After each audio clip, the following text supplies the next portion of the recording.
বাংলাদেশে বর্তমানে ৪,০০০ পাকিস্তানি সৈনিক নানান প্রান্তে ঘুরে বেড়াচ্ছে। এই ৪,০০০ সৈনিক বাংলাদেশে আসলো কি করে?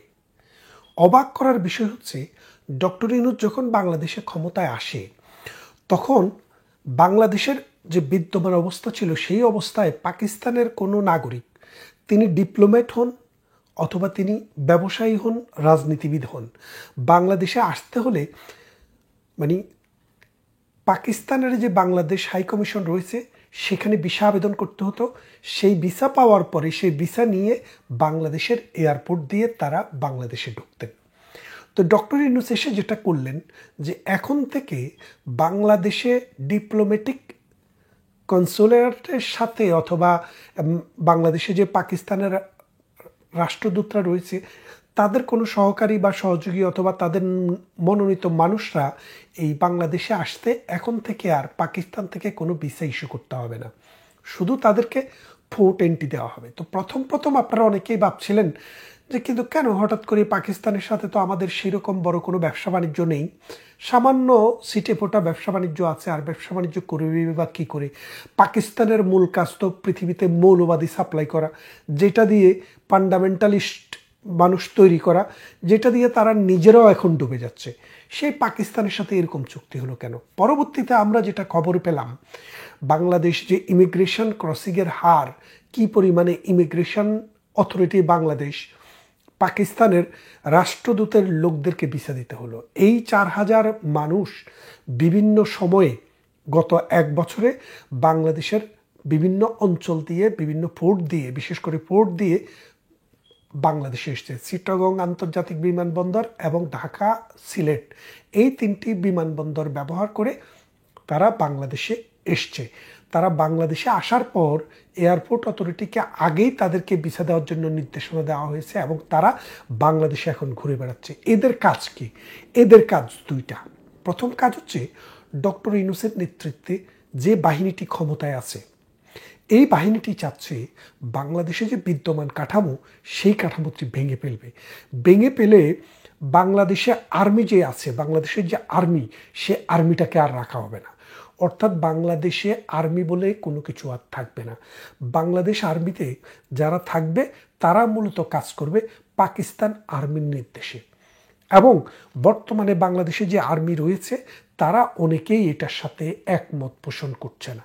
সেই জন্য তাদেরকে নানাভাবে, আপনাকে একটা জিনিস বলি, পৃথিবীর সব দেশেই সার্ভিসম্যান বলেন, সরকার বলেন আর জনগণ বলেন, খুন, হত্যা, দর্শন, রাহাজানি, লুণ্ঠন সভ্য দেশ অসভ্য দেশ সব জায়গায় আছে। যেমন মনে করেন, আপনি যদি ইসলামিক কনসেপ্টটাও বিশ্বাস করেন যে আদমের সন্তান, এক সন্তান হাবিল কাবিল, তারা দুই ভাই, এক ভাই আরেক ভাইকে হত্যা করেছে। সেই হত্যার পর থেকে আপনি যদি ধর্মীয় দৃষ্টিকোণ থেকে দেখেন, হাজার হাজার বছর মানুষ এই সমাজে, এই রাষ্ট্র ব্যবস্থায় বা সমাজ ব্যবস্থায় অথবা পৃথিবীতে বসবাস করছে, তারা মানুষকে হত্যা করছে। তাদের বিচারও আছে নানান পর্যায়ে, নানানভাবে, কখনো ধর্মীয়, কখনো রাষ্ট্রীয়, এই বিচার ব্যবস্থা ছিল। সেই বিচার ব্যবস্থা এখনও আছে, কিন্তু এত বিচার ব্যবস্থা থাকার পরও হত্যা কিন্তু বন্ধ হয়নি। হত্যা কোনোদিন বন্ধ হবে না। মানুষের স্বার্থের দ্বন্দ্ব থাকবে, মানুষের মধ্যে এনিমোসিটি কাজ করবে, মানুষের মধ্যে ন্যায় অন্যায় বোধের পাশাপাশি পশুত্বও কাজ করে।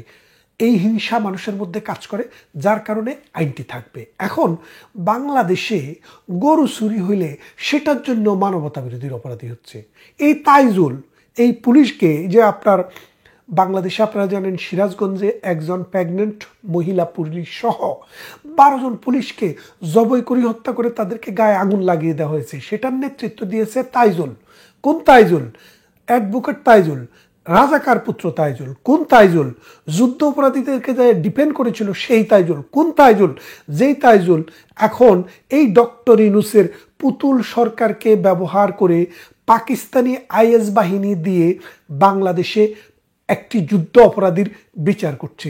যে দেশে যুদ্ধ হয়েছে 71 সালে, আর এখন বিচার হচ্ছে এই যুদ্ধে যারা বাংলাদেশের পক্ষে কাজ করেছে তাদের এবং তাদের সাপোর্টারদের। তো পাকিস্তান বাহিনী দেখলো যে এখন বাংলাদেশ আর্মি যদি রিভল্ট করে তাইলে কিন্তু এই বিচারটা করা যাবে না, পাকিস্তানি বাপ দ্বারা এখানে প্রতিষ্ঠা করা যাবে না। সেই জন্য পাকিস্তান সরকারের সাথে ডক্টর ইউনূস গং, জামাতে ইসলামী গং আলাপ আলোচনার ভিত্তিতে 4,000 পাকিস্তানি সৈনিককে বাংলাদেশে নিয়ে এসছে। বাংলাদেশের আনাচে কানাচে ছদ্মবেশে, বেশে, নানান বেশে, দরবেশের বেশে, ফকিরের বেশে, ফকিন্নির বেশে আপনি এখন দেখবেন পাকিস্তান সেনাবাহিনীর গোয়েন্দা ভিত্তিক 4,000 সেনা বাংলাদেশে ঘুরছে।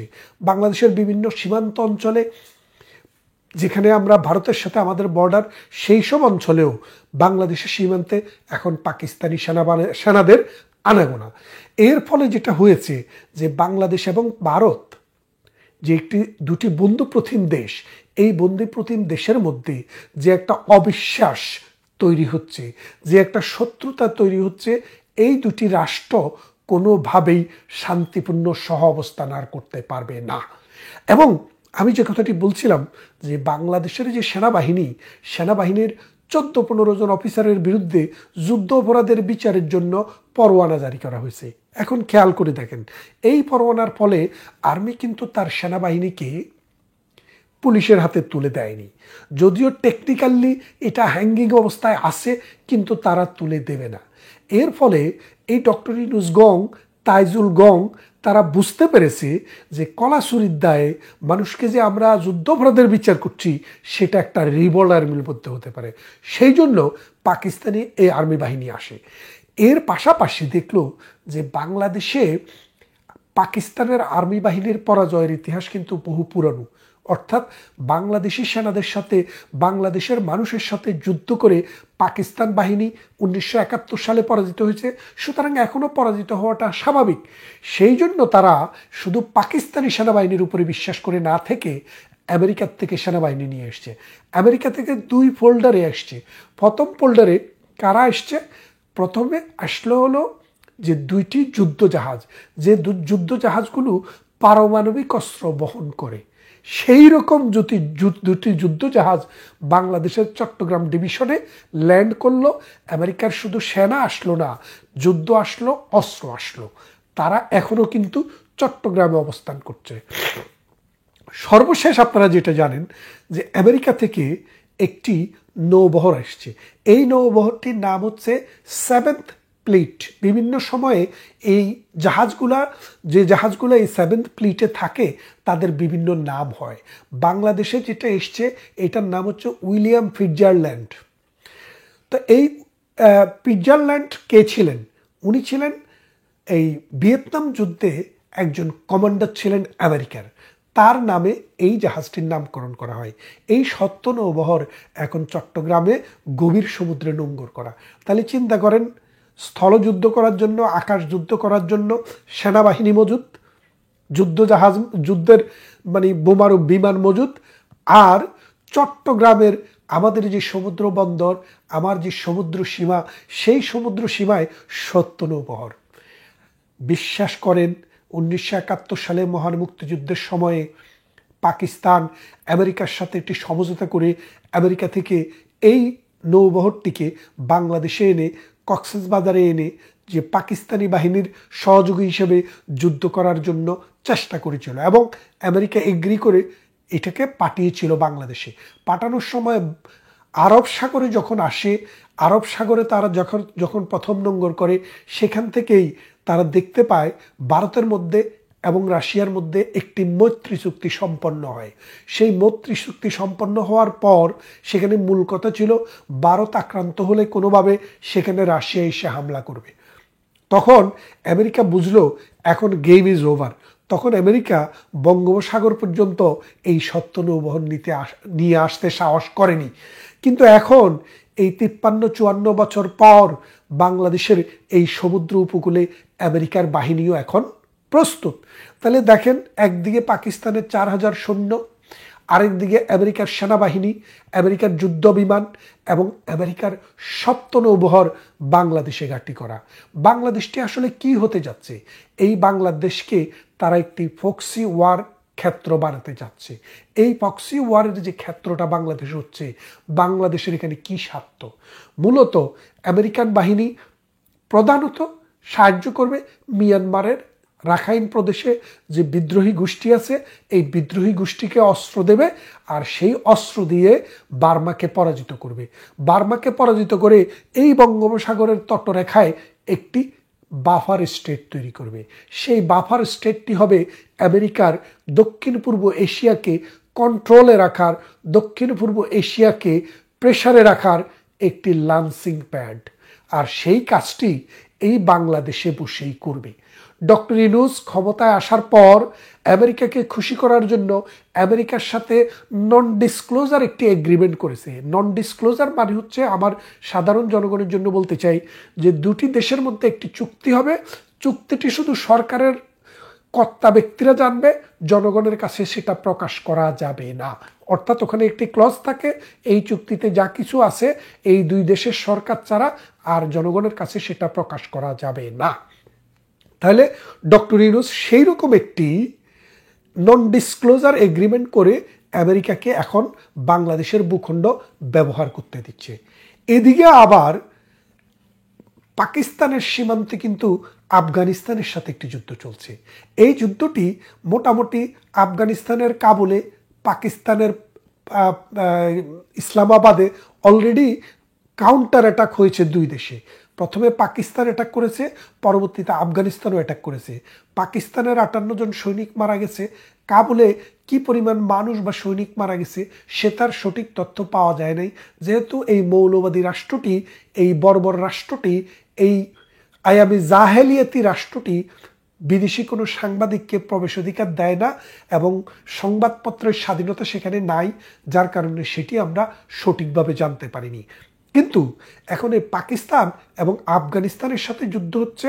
ভবিষ্যতে এই বাংলাদেশ ব্যবহৃত হবে, এখান থেকে রিক্রুট করা হবে আফগান যোদ্ধাদের জন্য জঙ্গি।